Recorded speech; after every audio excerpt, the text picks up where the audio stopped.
विनंती असेल, आपण 38 सर्कल आहे त्याच्या बाहेर राहायचं आहे. फक्त प्रत्येक संघातील तो गोलंदाज आणि यष्टिरक्षक हे फक्त 2च खेळाडू हे 38 सर्कलमध्ये आपल्याला पाहायला मिळतील.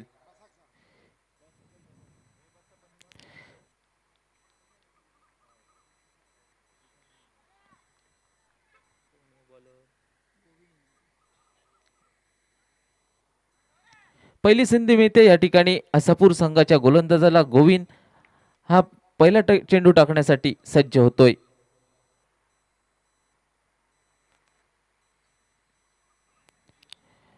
गोविंद याचा पहिला चेंडू मात्र जातोय निर्धाव. यष्ट्यांचा वेध काही चेंडू घेत नाहीये.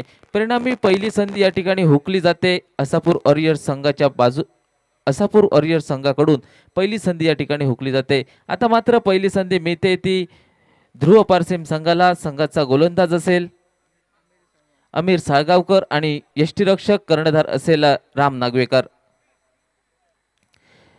पहिली संधी हुकली जाते असापूर वॉरियर्स संघाची. त्यानंतर पहिली संधी या ठिकाणी मिळते ती ध्रुव पारसे संघाला. गोलंदाजच्या दिशेने आपल्याला पाहायला मिळतोय गोलंदाज अमीर साळगावकर, तर यष्टिरक्षकाच्या भूमिकेत राम नागवेकर आपल्याला पाहायला मिळते.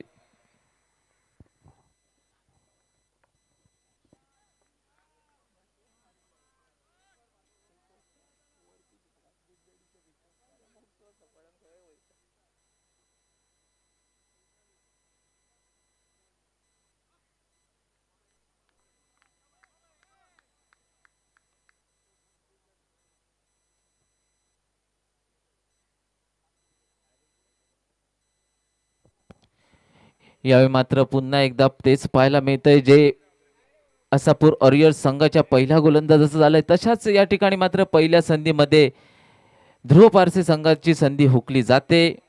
हसापूर आणि ध्रुव पारसे संघाच्या एक संधी या मात्र या ठिकाणी होत आहेत. आता मात्र पहिल्यांदाच संधी मिळते ती देवी माऊली पेरनेम संघाला. या पेरनेम संघाचा विचार केला तर पहिला चेंडू टाकण्यासाठी गोलंदाजीसाठी गोलंदाज कुणाल असज्ज होतोय.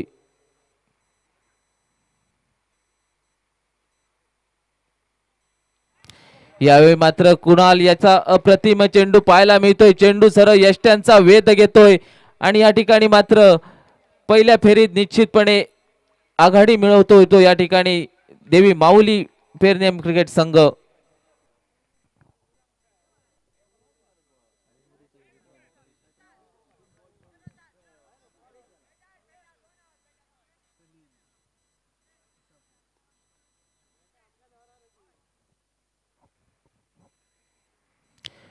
सलील दुसरी संधी या ठिकाणी हसापूर संघासाठी.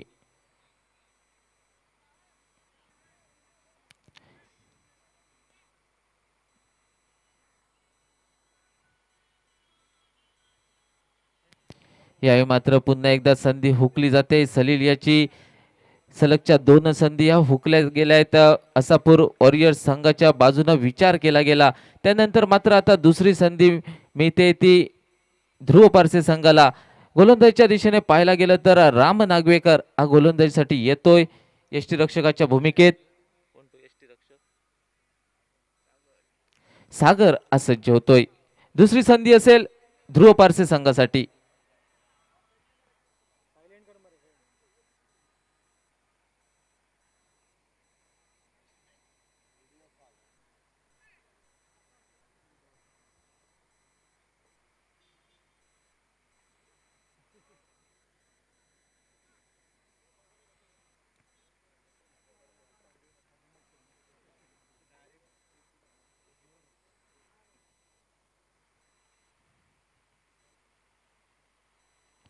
यावेळी मात्र दुसरी संधी ध्रुव पारसे संघाची हुकली जाते. विचार केला गेला तर आतापर्यंत असापूर वॉरियर्स संघाला 2 संधी मिळाल्यात परंतु एकही चेंडू हा यष्ट्यांचा वेध घेतला नाही. त्यानंतर ध्रुव पारसे संघाला 2 संधी मिळाल्यात त्याच्यामध्येही तेच घडलं की एकही चेंडू यष्ट्यांचा वेध घेतला नाही. त्यानंतर मात्र देवी माऊली पेरनेम संघाचा विचार केला गेला तर या ठिकाणी पहिल्याच चेंडूवर मात्र गोलंदाज कुणाल याने त्रिफळा उद्ध्वस्त केला आणि त्यानंतर मात्र आता दुसरी संधी देवी माऊली पेरनेम संघाला. गोलंदाज असेल गौरेश नागवेकर.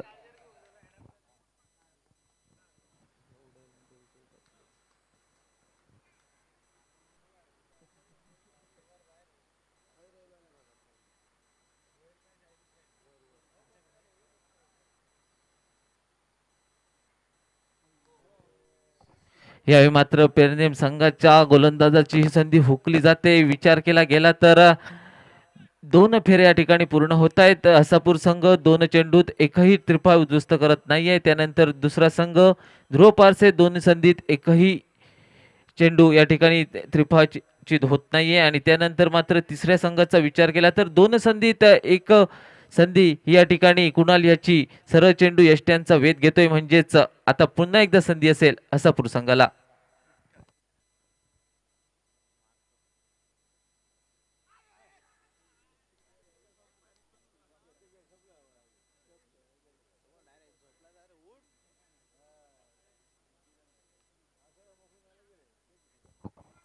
पुन्हा एकदा सलगच्या 3 संधी या ठिकाणी हुकल्या जात आहेत हसापूर वॉरियर्स संघाच्या. पुन्हा एकदा संधी असेल आता मात्र ध्रुव पराडसे संघाच्या गोलंदाजाला. गोलंदाजीसाठी येतोय गोलंदाज सागर नावाचा. तिसरी संधी असेल ध्रुव पारसे संघाला. गोलंदाज सागर असेल सज्ज.